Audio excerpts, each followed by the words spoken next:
Alright, things should be running. So, hello guys and welcome to this channel. My name is Tavados and we will start playing some Dark Souls in here. So, I'm familiar with the game quite a bit actually, and we'll talk about the details during the playthrough. Let's for now just start with a master key here. Yeah, let's just go with the warrior and not too special things here in the character creation. It will just be a kind of standard first run. We will do some challenges here and there, but now let's The age of ancients. look for the cutscene here. The world was unformed, shrouded by fog. A land of grey crags, arch trees, and everlasting dragons. But then there was fire.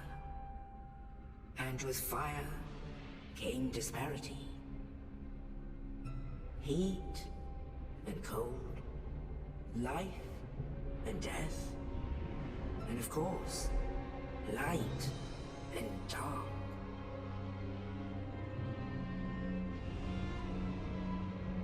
Then, from the dark, they came, and found the souls of lords within the flame.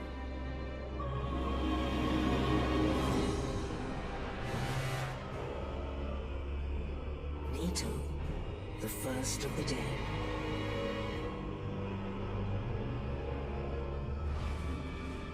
The Witch of Izalith and her daughters of Chaos. Gwyn, the Lord of Sunlight, and his faithful knights. And the furtive pygmy, so easily forgotten.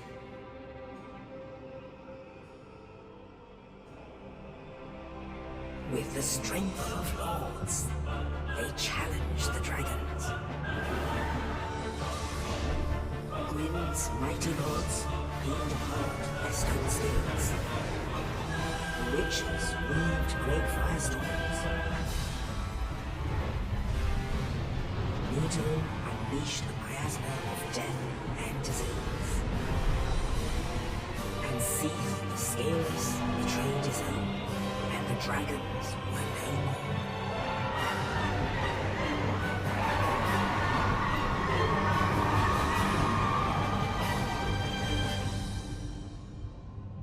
Thus began the Age of Fire. But soon the flames will fade, and only dark will remain.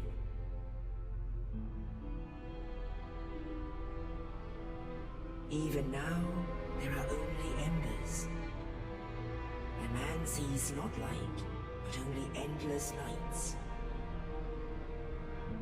And amongst the living are seen carriers of the accursed dark sign.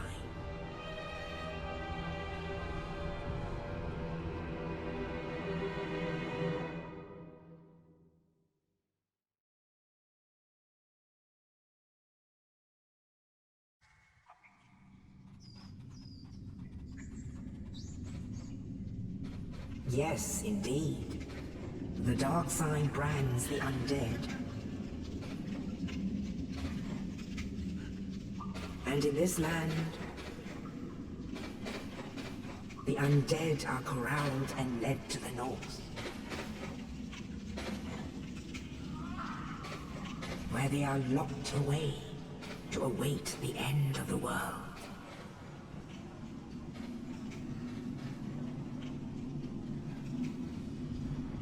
This is your fate.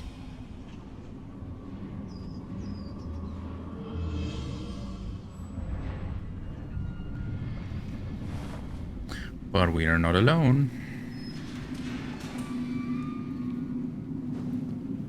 Oh look, who's helping? And doing something for us. Thank you, buddy. Thanks a lot. I hope that's something helpful. Yeah, but of course I know it is. Alright. So, there we go. Northern Undead Asylum. Alright, so, see what we have. The dungeon cell key. And again, so I'm not acting like this is any new to me. I've played this game dozens of times. Overall, I might be like something between 600 and 900 hours into it here. So I've done quite a few runs. Although this run here will include some minor challenges, which in some can maybe make it kind of difficult here. Let's see. So what do we have? First of all, I will play a stay human run, which means that after dying, immediately I have to use the humanity to become human again and not be this beef jerky right here. And if there are no humanities left that I could use in that right exact moment, then the run is over, and it's, yeah, I have to delete the character. Then, lost is lost, which means that lost souls are gone forever. I'm not allowed to recollect them. If I should accidentally recollect them, I have to like spend them in some way or then lose them again and use extra humanities to do so. Then there will be an Estus limit. I will be allowed to never use any more than 10 Estus flasks on me. So I can have a little bit of healing, but not all too much. And then the last little challenge here is no humanity healing, so I cannot use any humanity to heal myself up. And yeah, so that might have been quite much information for players who are new to this game or viewers. Don't be afraid, I will try to guide you through this game so that you can enjoy it with me, even if you don't know anything about the game yet. So, usually here you would encounter your first boss, which comes falling down like that, but we ain't gonna fight him like that. We are basically naked here, don't even have a proper weapon, just this weapon hilt. And yeah, of course we first want to change that. So let's get our shield here, dodge this arrow. On the way we can already equip it, heater shield, and take this longsword with us. And now at least we are kind of able to fight here. Away with you. Die. Right. No item. Yeah, and so I won't explain every single little detail about this game here. That would make for like an 80-hour playthrough, I guess. There's some things I will just talk about and discuss with you, and other things which, yeah,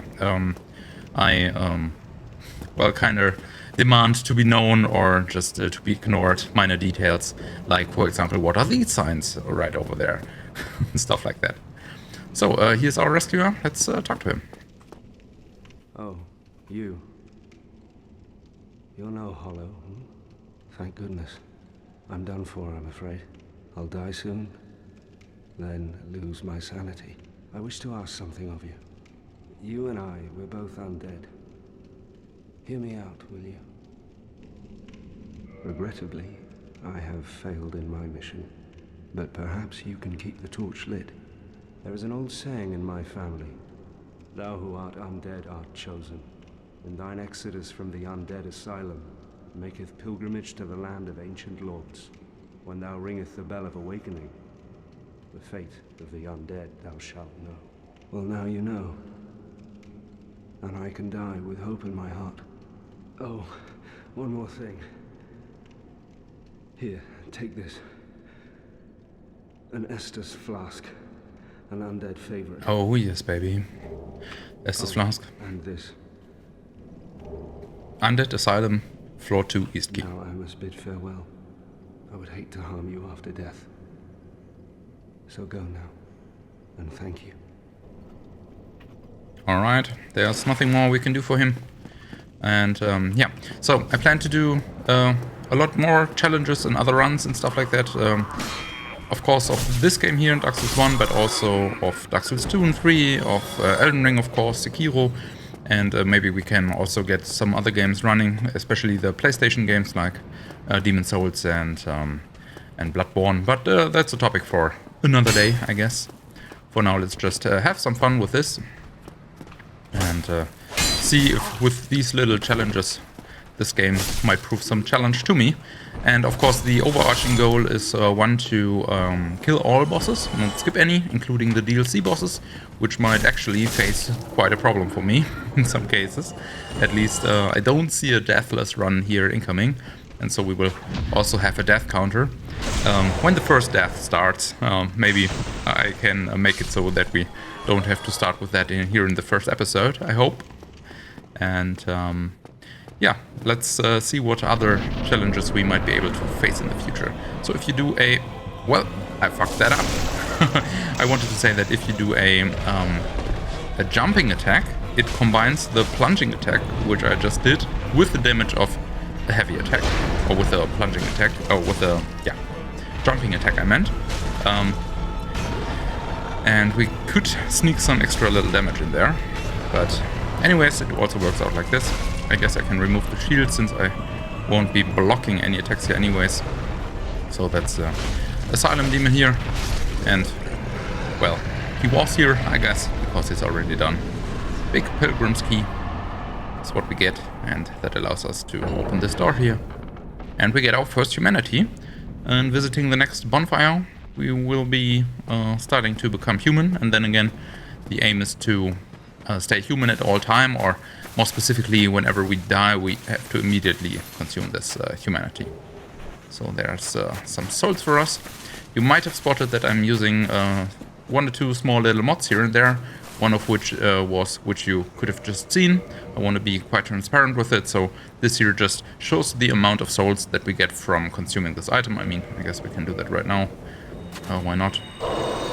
Just so I know, in terms of optimizing here and there to have enough souls pop for a certain level and not using too many of them. It's just a small quality of life thing.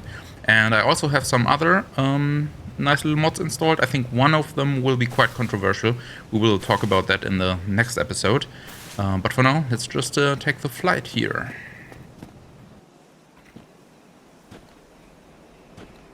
Only in the ancient legends it is stated that one day an undead shall be chosen.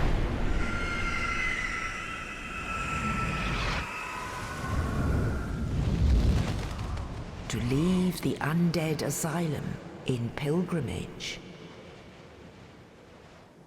to the land of the ancient lords. Lordran. So that will be our overarching goal, to kill those ancient lords. But before we can do so, we have to do certain tasks. I think one of the NPCs will talk with us about it. But yeah, for now we are just getting carried by this giant fucking crow, I guess. To this place here, which will be our new home base, so to say. That, my friends, is Firelink Shrine. And we are now in the Kingdom of Lordran. Level up and kindle and bonfires. Yeah, thanks game. I knew that much. So we, next episode, will have a small talk with this guy. And actually, quite before I loot that item, I want to fulfill my promise here. And that is to become human and then stay human for the rest of the game.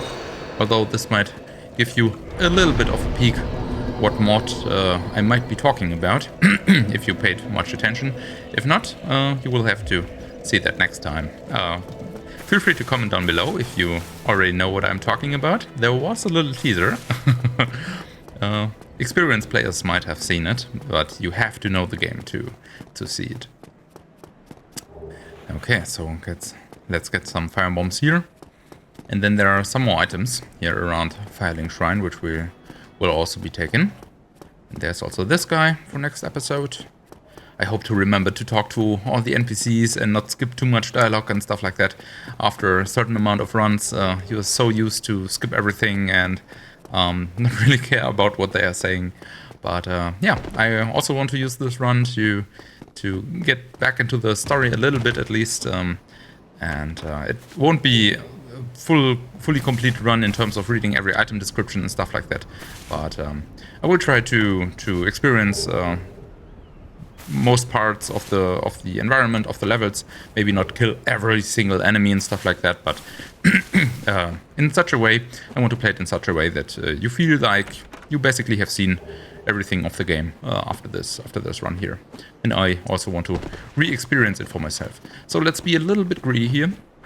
and try to get this item as well, since these are 400 more souls. But now we have to make sure that the skellies here are not fucking us up too badly. And I'm basically almost dead. One more hit and we're gone. Let's go around this corner. Enough time for a Estus flask. And this guy's chasing us. And I think he will be also chasing us right onto and up to the bonfire, which we will not be able to take in that circumstance. So let's move here. Get this last item right here. I don't quite know where they are right now, but I will try to make my way to the bonfire as fast as possible. So, damn, the flame got small. So, we won't be able to take the fire right now. Well, let's just go here maybe and do some other exploration, I guess. Don't really want to die right now since we have to stay human. Okay, and then just as an overview, I also want to have the humanity here equipped as an item just to easily see at any point if I want to how many of them we have left. So at the moment 3 humanity, and when they hit 0 it's over. So there's another 800 souls right here, and since we're already down here, there's another item we can easily get. I didn't really plan to go to New Londo ruins here in the first episode, but I think the circumstances just caused us. So this door can just be opened by the master key, which we took in the beginning of the character creation. So now we're in the Valley of Dregs, but we won't fight any dregs just yet. Let's just take this large soul of the Nameless Soldier here. And then there's one more thing I want to sneak into this episode here, and that is one of the items back there. Don't worry or wonder about the big fucking dragon there. We will, yeah, come back to him at a later point and not really try to fight him at our base level here. It's just to sneak in some more levels. I think this item here should be some extra souls. Yes, that's what I wanted. And actually, why use the time when we already have the item here, return to last bonfire rested at? Easily, we can take that. We've easily made good for it with the souls we just collected. Yeah, so, alright. We're back here and basically haven't done anything besides collecting some items. So, yeah, I hope that you enjoyed this episode. Please like and subscribe, ring the bell, all the jazz. And also feel free to check out all my social media jazz. Links are in the description. And then, yeah, see you in the next one. Bye.